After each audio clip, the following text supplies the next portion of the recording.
Okay, I've done it. I've played Ragnarok. It's amazing. Yeah, but the best part? It's about the complex dynamics between a father and son, and that closely mimics yours and my relationship. You were right. You were right. Yeah. But because like one of us is strong, No, but the other one's still quick. and the other one is also experienced. The other one's still learning. You know what we should do? What? We should come to work dressed as Kratos and Atreus! Boy, are you serious? No, I'm Kratos, you're Atreus. No, I'm Kratos. I've got the anger issues. I'm older, so therefore I'm Kratos. That's the end of it. Yeah, well, can you do this? Oh my God, Amy, are you serious? Oh my God, Amy, get away! Are you okay? This is a workplace, get serious! Go to the sick bay.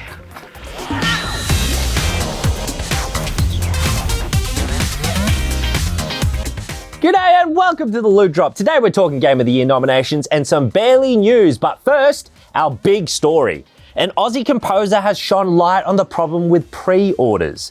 Doom 2016 and Doom Eternal composer Mick Gordon has revealed the absolutely bonkers conditions he worked under to get the music done for Doom Eternal. Among the wild accusations of poor communication, crunch, and unpaid invoices was the detail that the full-fledged original soundtrack full of heart-thumping, chair-arm gripping metal bliss wasn't even in production when pre-orders for it were announced. While the soundtrack was eventually released after a delay, it was slammed for its poor quality and haphazard production, something that Doom 2016 was applauded for avoiding. In Mick's statement, he reckons it's fans who pre-ordered who should be the most disappointed, saying marketing lured them under the false pretense that they were getting an OST from me, but instead, they got served a haphazard mess cobbled together by someone else. I highly recommend you check out Mick's statement, actually both Mick and id Software studio director Marty Stratton's statement, to get a broader picture of what happened with Doom Eternal's music.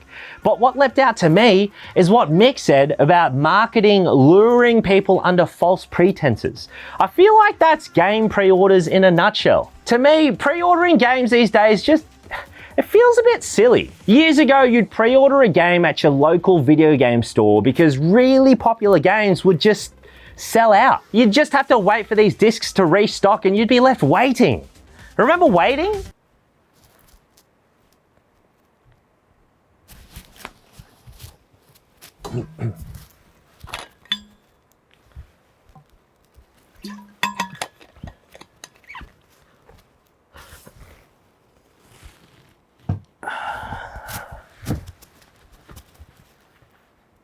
These days, I feel like pre-orders serve a different function. If a game gets a huge amount of pre-orders, it makes the publisher look great.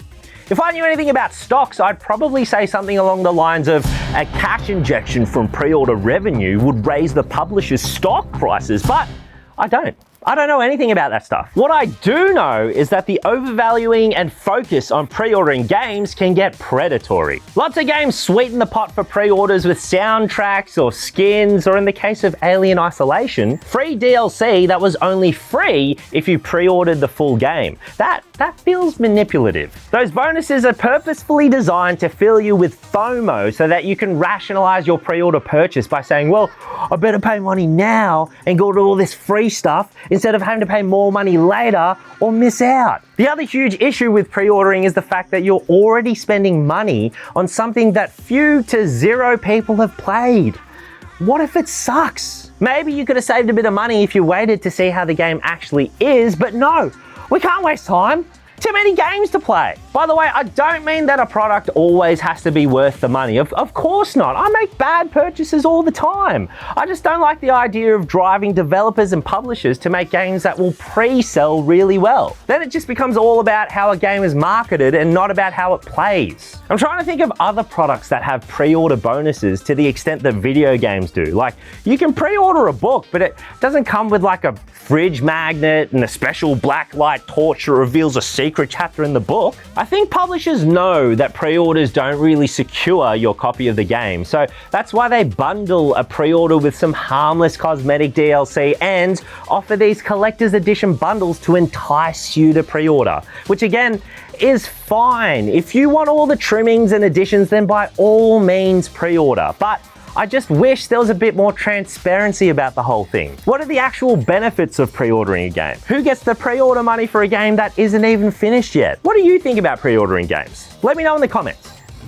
Death Stranding's Guillermo del Toro's best friend Hideo Kojima's best friend Jeff Keighley's The Game Awards have announced their nominations for Game of the Year, and for a year with fewer game releases than usual, it's set to be a very interesting awards night. Now, this year's Game of the Year has some interesting entries. I'm not surprised to see Elden Ring or God of War Ragnarok, but Stray and Xenoblade Chronicles 3? Those surprised me. To me, I think the battle for Game of the Year lies between Elden Ring and Ragnarok. Elden Ring exploded my minds in terms of how massive the game is, both in actual physical space, but the lore and the combat. Ragnarok is obviously a continuation of the gargantuan hit that was the 2018 God of War game, but I think one point of difference is both games' appeal to new players. I've seen and heard comments from people saying that they've never played a single Soulsborne game, but picked up Elden Ring for the first time and loved it. I feel like you can't really say the same for Ragnarok. It's a game that almost necessitates a playthrough of the first, but still, that's good because the first one ruled. For Best Indies, Cult of the Lamb got nominated. I think that's massive. And I'm so stoked that an Aussie-developed game has been nominated amongst such strong indie titles, which include Neon White, Sifu, Stray, and Tunic. Now, I could go on and on about which games I reckon should win each category, but let's have a quick chat about Keighley's newest category in the Game Awards, Best Adaptation. The category description says, recognizing outstanding creative work that faithfully and authentically adapts a video game to another entertainment medium. But they also included the Uncharted movie as a nominee. Faithfully and authentically adapts a video game. The Uncharted movie. Maybe it's a comedy. Look, to be fair, Keighley said he wanted to have a best adaptations category since last year, but said there just weren't enough entries, and I feel like that's fair. But imagine if Uncharted won. That'd be insane! Anyway, the winners of each category are determined by a blended vote. 90% by a voting jury of over 100 global media and influencer outlets, and 10% fan vote. So go ahead and vote for the games that you want to win. Cult of the Lamb. Cult of the Lamb. Now it's time for my favorite segment where we share news too small to elaborate on but too big to ignore. It's barely news. Hogwarts Legacy has released a gameplay showcase video which shows off some character customization, but more importantly, spell flinging magic combat. You can use a combination of over 20 slottable spells to wear down your enemies. Each spell has a specific type, damage, force, and control, and they're represented by specific colors. The enemies also have shields that correspond with a specific spell type and can only be broken by the right type of spell in what I'm guessing is like a rock, paper, scissors type Pokemon battle situation. Oh, it's barely news! It's not barely news, it's barely news.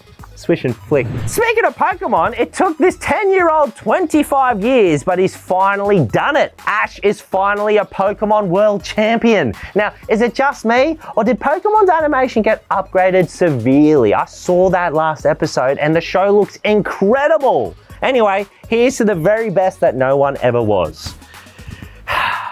Retiring at 10 years old. Must be nice.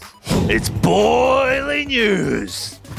Ah, too hot, Mom! No, don't listen to him. Season 2 of Multiverses has kicked off, and Warner Brothers have announced their first new fighter, Marvin the Martian from Looney Tunes, and they've also got a Game of Thrones themed map. There are new item cosmetics and all the usual Battle Pass dongles and schmongles, but most importantly, it's barely news. That's the Loot Drop. Coming out this week is Evil West on PlayStation, Xbox, and PC, and Just Dance 2023 edition on PlayStation, Xbox, and Switch. Hey, thanks for sticking around. We'll be streaming today, so if you're watching this episode right as it releases, then come back in an hour, because we'll be, streaming. It goes from 5 to 7 p.m. We'll be playing games and taking names. What does that mean? Speaking of Game of the Year, ABC Gamer are going to do our own Game of the Year, so make sure you subscribe because we're going to need your input to help us decide. We don't know how we're going to use your input, but we absolutely need it. So let us know. Don't forget to vote. Don't forget to do recycling. You gotta do your homework. You gotta make sure you keep in touch with your friends. Cook every so often, because if you keep ordering food when you go out, you're wasting money. It's actually bad for the environment. And you don't know how much nutrients are in the food that you actually buy. Like when mum says, do the dishes, and you're like, I don't want to do dishes. She's like, well, can you please do the dishes? You don't pay rent. You're sitting here, use my electricity and my internet, and our internet service provider only gives us 50 gigabytes a month. And when you run out, they throttle it so you can't play Minecraft or Fortnite with your friends. And you're like, oh, I don't want to play Minecraft Fortnite with my friends. And mum's like, oh, you got to do dishes first. And why is there white paint all over your pillowcase? And I was like, well, I was Kratos, Mom. Dan said we're going to dress up. And she's like, yeah, but why does it look so bad? Also, your armor, like, did you make it yourself? Because it's not only made of cardboard and some kind of weird bit of metal that you found, it's also leaving a lot of fluff on the pillows because the fur is rabbit fur. Did you kill a rabbit? I didn't know you could hunt. And why are we ordering food out from Uber Eats if you can hunt? You should just get food like hunter-gatherer style and hunt it yourself. And then you can strip the skin and fur off the rabbit to use for your future cosplays for when you're Kratos in Ragnarok, or for in the third installment of the game, but you haven't finished it yet. You're still playing Ragnarok and you still need to have about 20 hours of gameplay to see if they'll do a third game in a trilogy where you're actually playing as Atreus as the main character and he becomes the god of war. So anyway, thanks for tuning in.